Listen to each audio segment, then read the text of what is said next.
Canon AE-1 Program. This is the first one I've owned. A friend of mine gave me his to work on, but other than that, I've really not touched these a lot. And I just realized that now I'm going through the channel, I don't have a walkthrough video for it. So we're gonna do that right now, because although it may look very similar to an AE-1, there are a few major differences. One, of course, being there's no screw mount here for the grip. Major oversight. The other one is the Canon logo, as you can see, is on the front plate here, and it's on the top there. Obviously, major difference. Also, this one has a program feature as well, so that makes it a lot easier to use.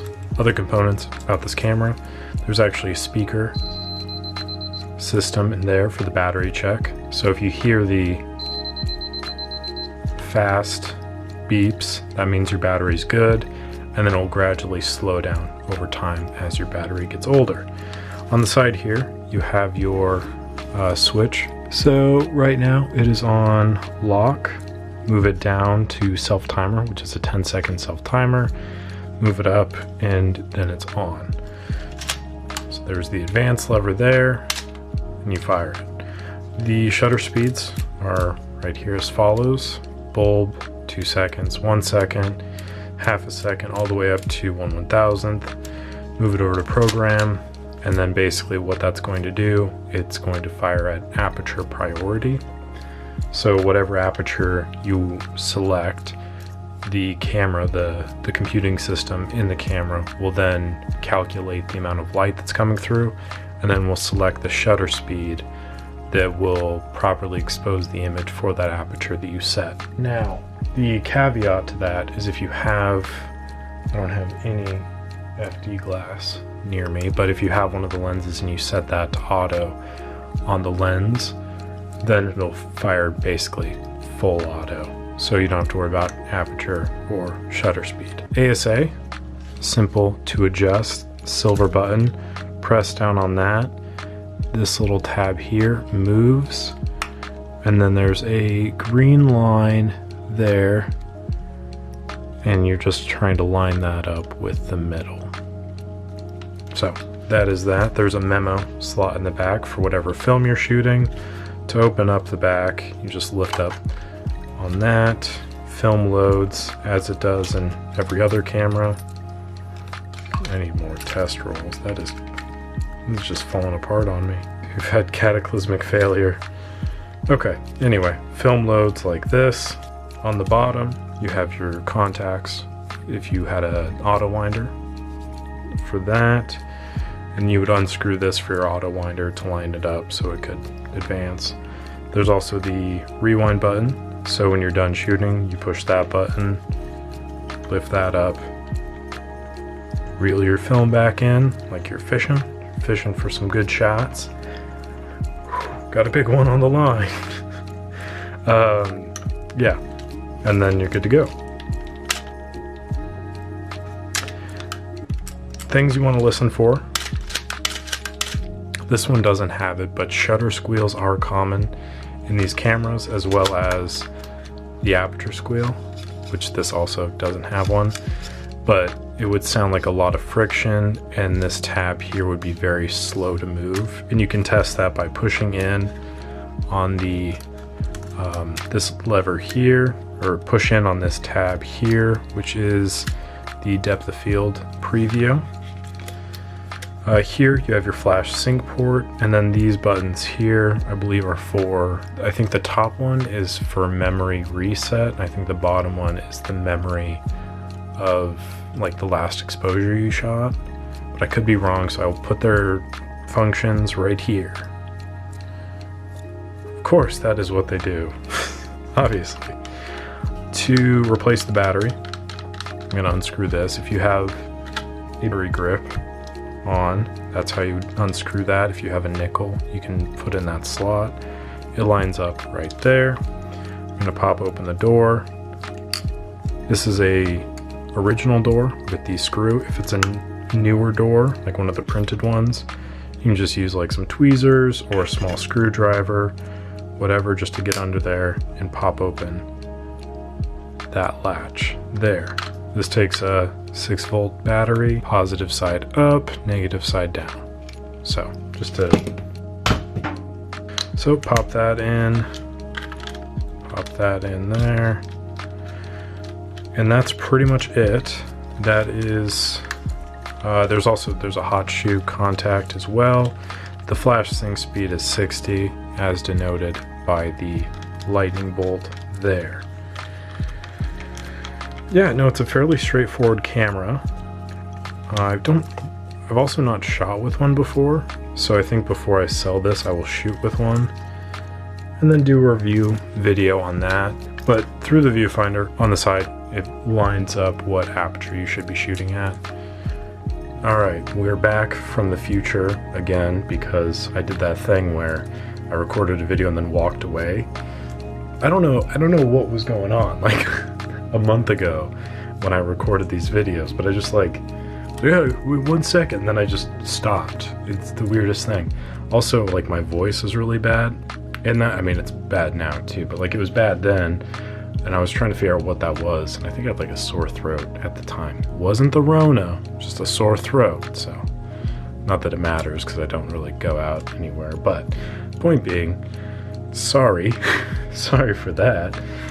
Other quick things I wanted to point out. One, while we're here, got that light there so we can look at the on-off switch a little bit better. So that A is going to be on, the L is lock, and then S is self-timer, and then whatever lines up in this little bracket there, that's the selection.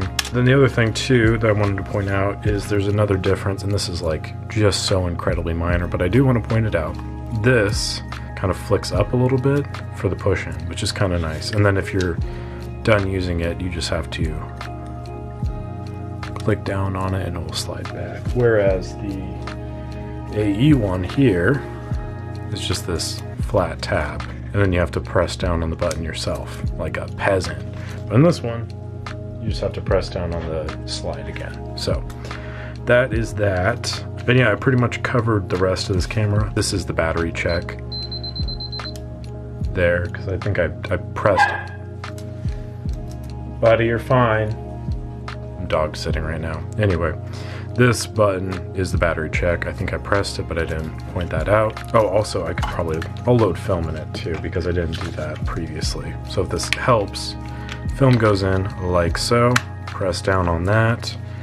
Goes into that little, turn this back on.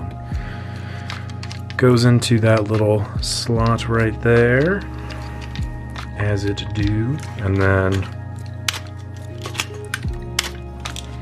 I like to always like feed it once, make sure that it'll go, then close the back, and then good to go.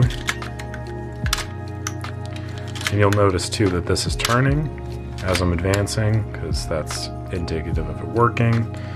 Cool. All right, we shot through our whole roll. This was so fun. I love this. Oh, and also, disclaimer. Close the back when you're doing, like, I'm doing this for example's sake. I'm sure you know that, but in case you don't, close the back. So anyway, back is closed. Okay, done with the film. Press the rewind button, like I said. That disengages the sprocket here, and then you lift up on this, and then you can continue reeling in. So push up on that, that'll open up the back. You lift up on that, and then you're good to go. So yeah, that is the AE-1 program in a nutshell. Great camera. But anyway, that is it. I think that answers all of the questions out there. I think that was covering all the bases that I left uncovered in the previous video, where I was just like deuces and then didn't record anything else. So hoping to get better about that moving forward, because this is a little bit tedious. Not really, it's fine.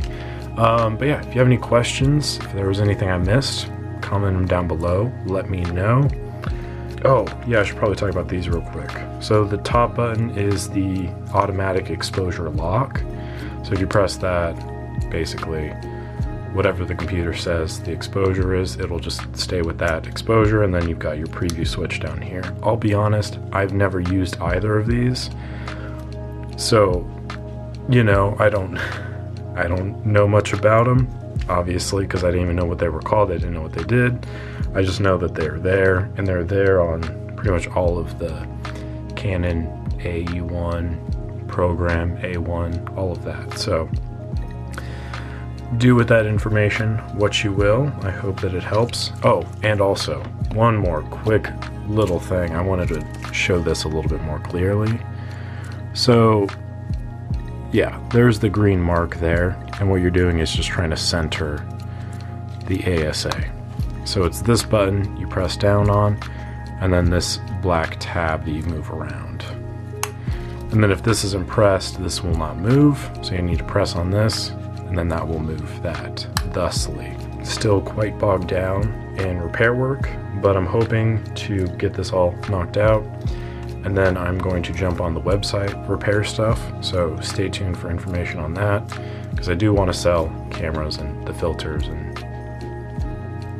whatever else I have. I think it's just cameras and filters, nothing too wild, but anyway, I've been getting a lot of emails about that. I just want to put that out there that it's a work in progress currently, kind of wearing all of the hats, which is nice. I enjoy that, but also it's a little stressy at times, but that's fine.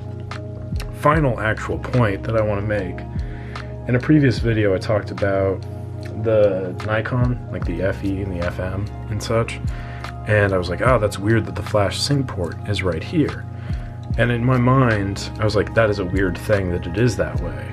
And I stand by that, but I also noticed that it's here on this camera and on the AE-1 program and all that stuff, and it like totally skipped my mind because this is connected to the top of the camera. So when I take the top off, it comes with, there's two contacts that sit behind there, and then there's also wiring that goes in there as well. Well, this one has wiring. I think the AE-1 is just the contacts, but the point being is the Nikons, this is actually part of the top, and so there's like a little divot on the top when you take it off. So yeah, you can see that it's just chilling on the top here. I think that's weird, and nobody called me out on it because it's a very pedantic thing and no one's gonna notice except for me, but like I recognized when I was editing, I think it was the FM video, I was like, probably should have put more context behind why I'm like, that's weird, because it's like, obviously I'm not a huge Nikon fan, but I don't want to just be like taking a dump on them for no reason. It's kind of a close point of contact, and when you pull the top off, it's not a big deal anyways. Okay, now for realsies for real skis, that's it. No more. You don't have to hear from me anymore until I post another video, which will be tomorrow, because we're just trying to get as many videos out as possible at this point because there's too many. So thank you again for watching, for your patience. Apologies for this long rant at the end of your simple walkthrough video. Like the video if you enjoyed it. Subscribe to the channel. We're almost at 600, and then 700. We'll do that next. Why not? You know, just kind of keep the train rolling. Anywho, appreciate you. Catch you on the next one.